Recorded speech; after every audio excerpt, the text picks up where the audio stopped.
Good morning. Miss Patty here. We're going to start out with a song about waking up. Our story is about somebody who had an awakening. So we're going to start with a singing song about waking up. This is the way we stretch our arms, stretch our arms, stretch our arms. This is the way we stretch our arms so early in the morning. Will you sing it with me? Okay, let's wash our face. Are you ready? This is the way we wash our face, wash our face, wash our face. This is the way we wash our face so early in the morning. How about brush teeth? This is the way we brush our teeth, brush our teeth, brush our teeth. This is the way we brush our teeth so early in the morning. One more. Let's do hand washing.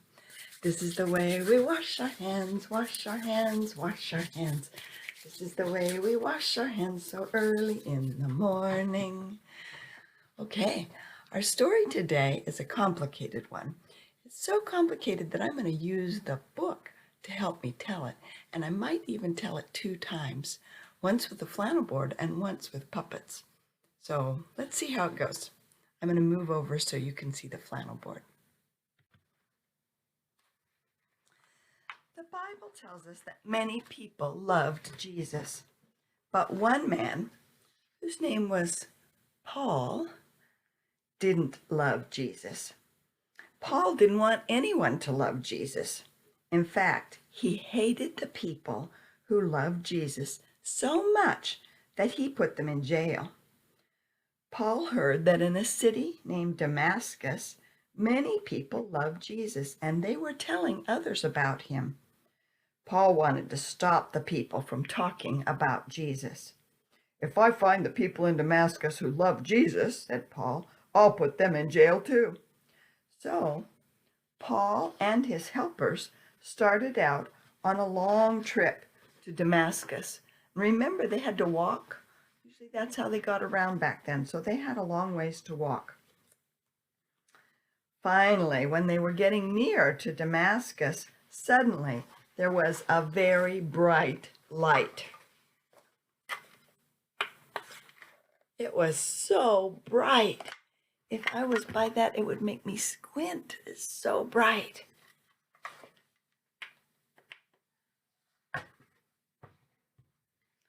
The light that came down was not a light like I just showed. It wasn't a flashlight or a lantern. It was a light from God. It was a light from heaven. And Paul couldn't see. The light was so bright, it blinded him.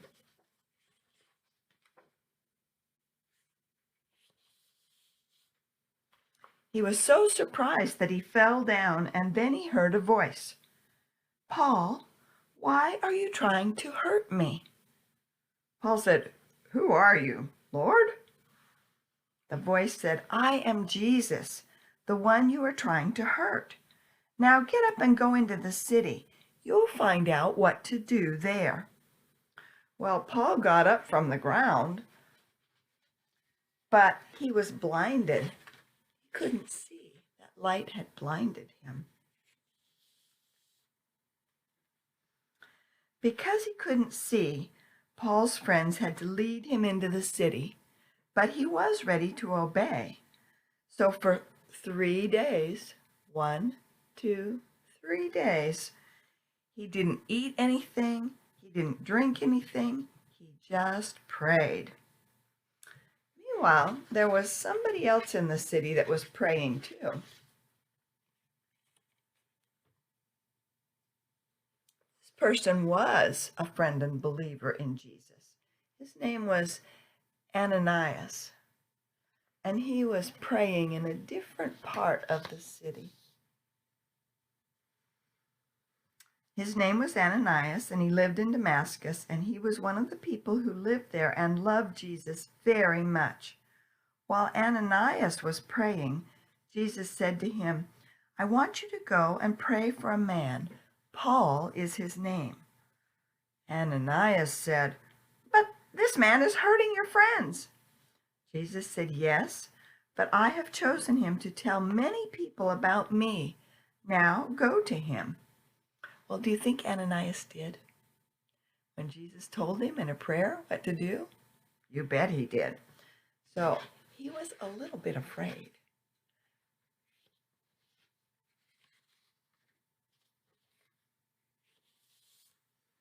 Ananias might have still been a little bit afraid. After all, Paul had come to put people who loved Jesus in jail. But Ananias obeyed Jesus. Soon he found the place where Paul was. He went in and gently touched Paul. Ananias said, "Brother Paul, Jesus sent me to help you." And suddenly, Paul could see again. More than that, now Paul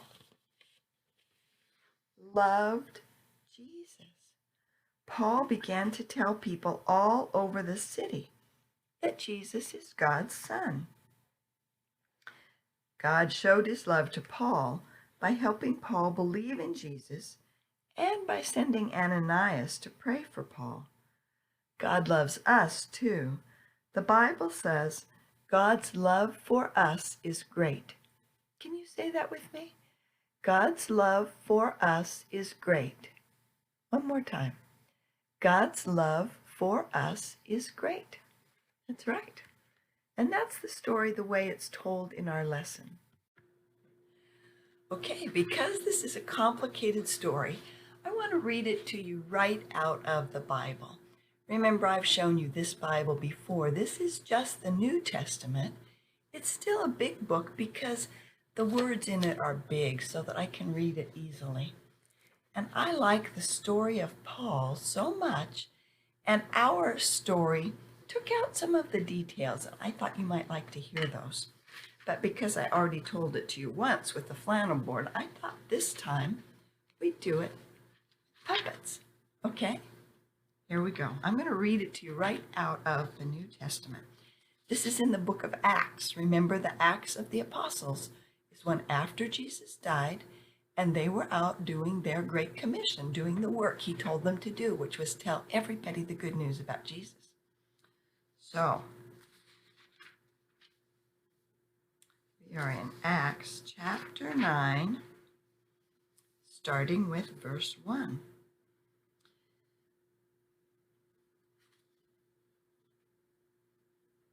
It's kind of a continuation of the rest of the story. So it says, "Meanwhile, Saul." Now this is an interesting difference in the way our story was told and the way it is directly in the Bible. I thought you might like to know this part. Saul was still breathing out murderous threats against the Lord's disciples.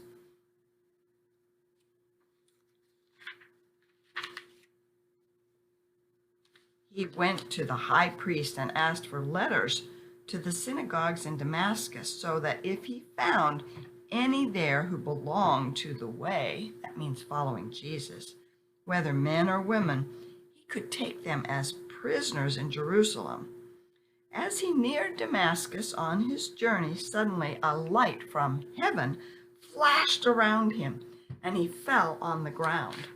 And he heard a voice say to him, "Saul, Saul, why do you persecute me?" "Who are you, Lord?" Saul asked. "I am Jesus, whom you are persecuting," was the reply. "Now get up and go into the city, and you will be told what to do." Well, remember, he couldn't see, right? He was blind. So I can't make the puppet close his eyes. But I thought I would put something over the eyes of the puppet to remind us that he can't see, right? Couldn't see. Got up. He's like, "Whoa, I can't see." But he did obey. Now, he had a friend with him, right? So I've got another puppet here that can be the friend. So the men traveling with Jesus, with Saul, stood there speechless. They heard the sound, but they didn't see anyone that could have given the voice.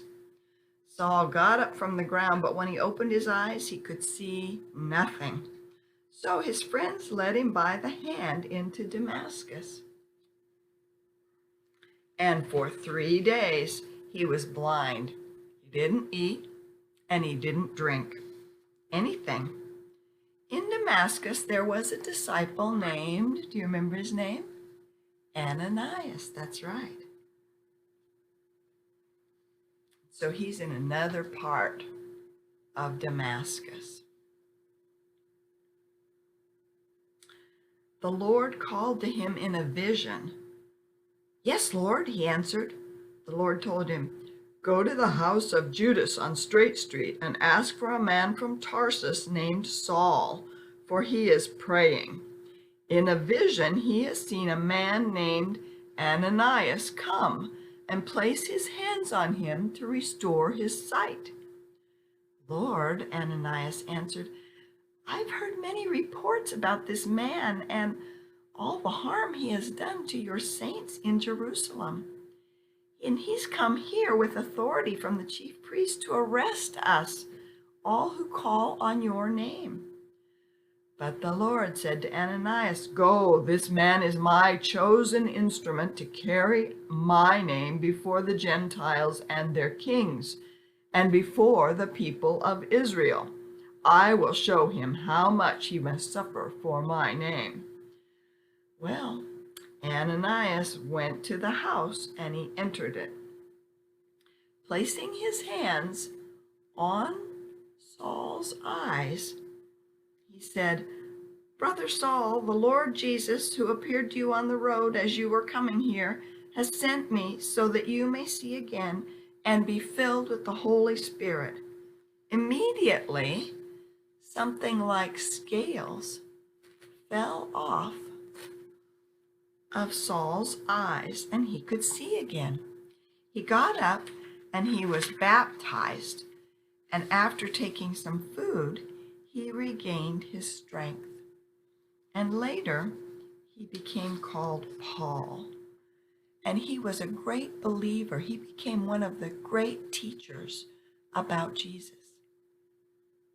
So that's the story with puppets, directly out of the Bible. One of the differences is Saul and Paul, he changed his name later once he was a believer in Jesus. Let's look at our papers for today.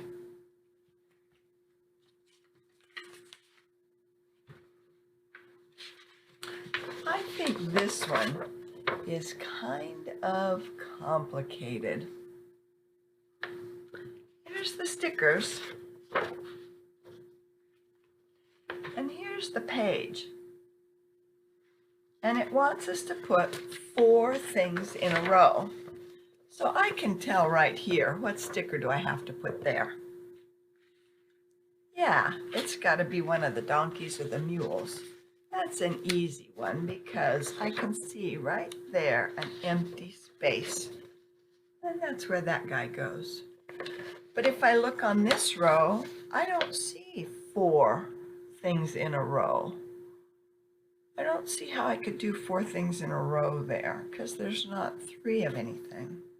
So I have to look at my stickers. Here's my stickers. I have this one that looks like a town. Might be Damascus. Oh, look.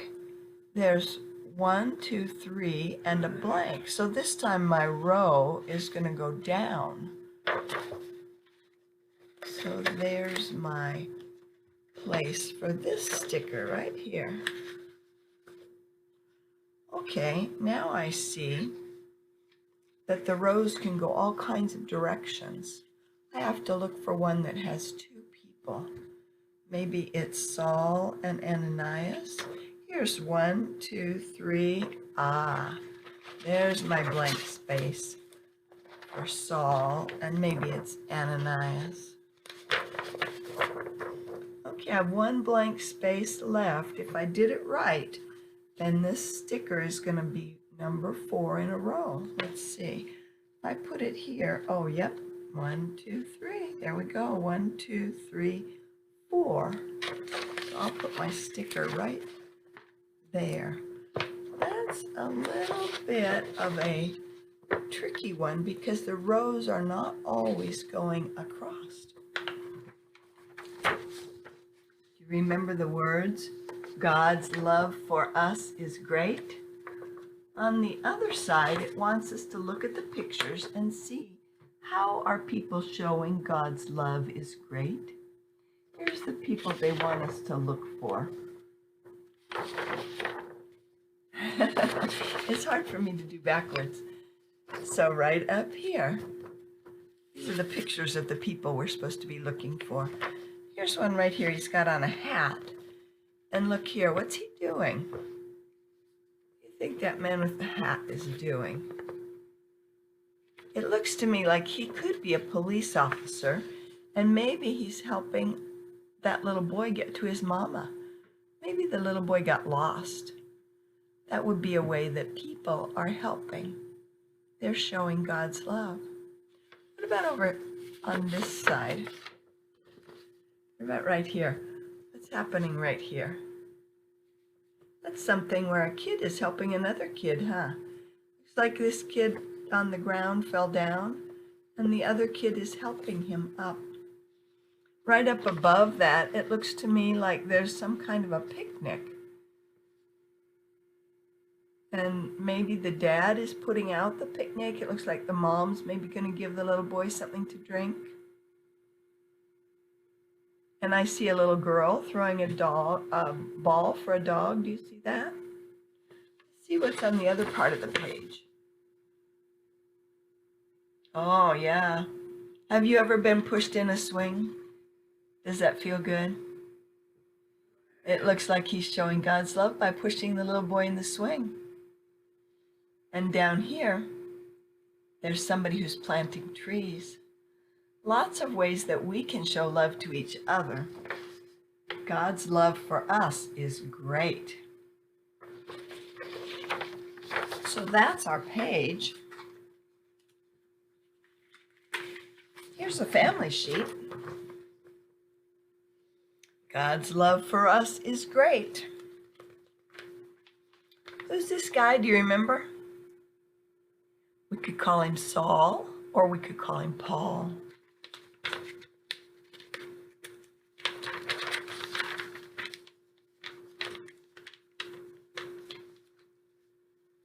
Remember when we talked about feelings? This page has got a lot of feelings at the top there.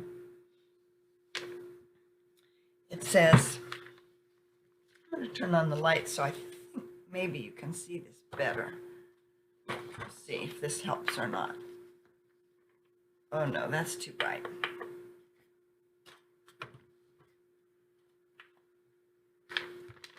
It says many people were learning about and loving Jesus. These people were happy. It says find the happy face right there. But one man named Paul did not love Jesus. Paul was angry. Find the angry face. Next one. Paul wanted to stop the people who loved Jesus, so Paul decided to travel to a big city. There he would catch Jesus' friends and put them in jail. Jesus' friends were sad. Find the sad face. Paul and his friends traveled, but suddenly a bright light hit him. He looks like he was traveling on an animal, not walking. Paul fell to the ground. He couldn't see. Then Paul heard a voice. It was Jesus. Why are you hurting me? Jesus said. Hurting Jesus' friends hurts Jesus too. Paul was surprised. Find the surprised face. Paul asked Jesus what to do. Jesus told him to go into the city and to wait there. Then Jesus told his friend Ananias to go to Paul. Ananias was afraid. Find the scared face. Which one do you think is scared? I think maybe that one. Find the fearful face. But Paul came here to hurt us, Ananias said.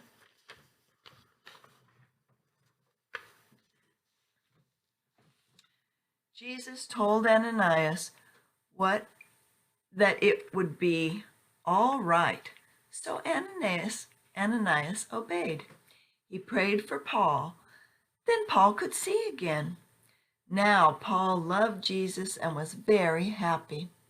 And then you go back and find the happy face again. Or you could make a happy face. How do you look when you're happy? I smile. Yeah. Paul told people everywhere that Jesus is God's Son. And lots of the stories we read in the Bible were written by Paul. That was one of the ways he shared his good news about Jesus. He wrote it down. So that's our story for today. And the main message is God's love for us is great. And Jesus wants us to show our love to each other too. There's something special coming up, and we're going to talk about that in a minute. First, I want to talk about a game you could play that's a little bit like the story. You could put on a blindfold. And the best way for a blindfold is to put on a hat and pull it down over your eyes, but not over your nose. I can't see you at all. Even if I open up my eyes underneath here, I cannot see you. So you put on a hat like this. You can use a scarf, but it's hard to keep a scarf on your head. A hat works really well. And then you have somebody take your hand and lead you around. And they lead you around and you can touch things. And when you touch it, you try and figure out, well, what could that be? Oh, these are my glasses. Or, what could this be? Oh, this is my lantern. And you see if you can figure out. Sometimes you might touch a person and you might have to say, is this my sister? Is this my mommy? Who is this? And that's a game that's a blind bluffing game. Sometimes you play it with other kids.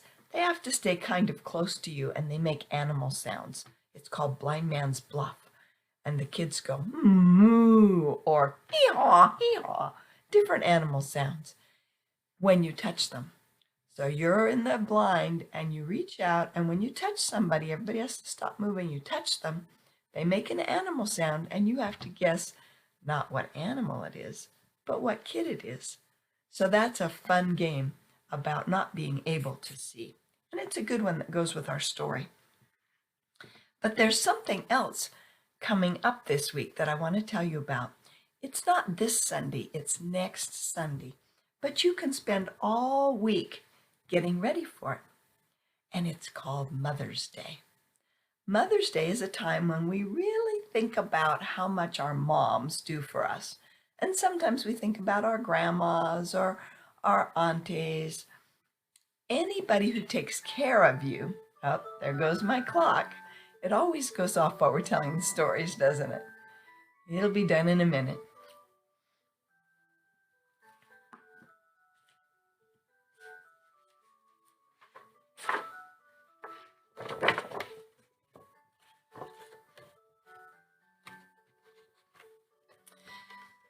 It's a long song today.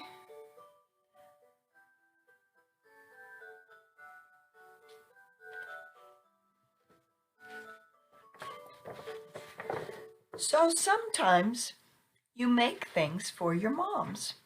And if you don't have a mom that lives with you, or if your mom couldn't be with you and you wanted to make it for somebody else who takes care of you, you can do that. This one was made for me. My grandkids call me Nana. And so they made this for me. I think their mama helped them. They used buttons and they made a picture of all 5 of the kids in their family. They have little sticks for the boys, and each one that could write their name, the ones that were big enough to write their name, wrote their name underneath the bottom, and it says, Nana, we love you. And then they put a pretty little ribbon trim around it. I'll hold it up close so you can see it. You could make something like that for your mama. They took little pieces of fabric and they used buttons, but you could just use crayons, or if you had some paper or some buttons or some fabric, anything you have, you could make something for your mama. They'd love it. You know, mamas keep things like that. Here's one that they made a different year. This time they traced their hands, and they did this on foam paper, but you could do it on construction paper or on poster board. And they traced it, and then they told their mama what kinds of things they like to do with me. Now you might notice in this picture there's just 3 kids. That's because they made this for me a long time ago. But you know, mamas and grandmas love these kinds of things. So I keep it. In fact, I keep these things so long that their daddy used to be a little boy. And when he was a little boy in school, he wrote a poem. I have a lot of clocks in my house. Are you hearing that one chime too? It's morning time. So this is a poem that says you are special. And his teacher gave them the poem, and then he put in certain words about me. And do you remember we had somebody that was reading from a scroll in one of our stories? Well, they made this on a scroll. It has a little stick on each end, and then it had a hanger on it. And I've kept this for more than 30 years because, you know, mamas love these things when you give them to them. So here, I'll read you the poem. And if you wanted to, you could write or have somebody big write this for you, and you'd put in your own words. This poem starts out, I am a boy, you could say a boy or a girl, who loves his mother. I wonder how, and then you put in whatever words you want. He wrote, I wonder how my mother puts up with my messy room. Here's another one. I hear my mother, and then you put in your words. He wrote cooking dinner. I see my mother, and he wrote playing with my brother. But you would put in your own words. What do you see your mother doing? It might be something with you. I want my mother, and he wrote to always be happy. And he does make me happy even now. He said, I pretend, and then you put in your own words. The next part is, I feel happy when she's happy.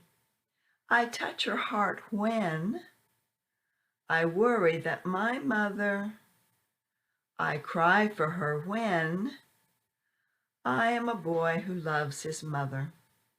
I understand her feelings about me, he wrote. I say that she is the best mother I could have. I dream I'm with her all the time. I hope she will never leave me. I am a boy who loves his mother. So you could write a poem. You could write a story. If you're too little to write, you could draw a picture. You could give your mother something. You could use that one and put in your own words if you wanted to. If you're too little to write, get a bigger brother or sister to help you. Another thing you could do is you could go outside now. I've noticed the pussy willows are coming out. It's kind of awakening. In our story, Paul had an awakening. He woke up to Jesus. He learned about it. And springtime is an awakening. We're having spring and lots of things are coming out. And right now the pussy willows are coming out. If you look on a willow tree, at the top of the tree where the sun is coming, you might find little pussy willow buds. And if you take a pair of scissors, you have to get sharp scissors. You might need a big person to help you with this, or maybe even a knife, but have an adult do that, or a big brother or sister. And you cut it off, and you put those in a vase. You could give those to your mama this week. You could also do some extra chores. You could cook something for your mama. You could give your mama a hug and tell her that you love her very much. If you make a mistake and you hurt your mama's feelings, this would be a very good week to say, I'm so sorry, Mama. I love you. I don't want to ever hurt your feelings. So this is a week when we're having awakening of spring and we think about our mamas a lot. So I hope you have a good time, and I hope you have a good time with your mama. Bye now.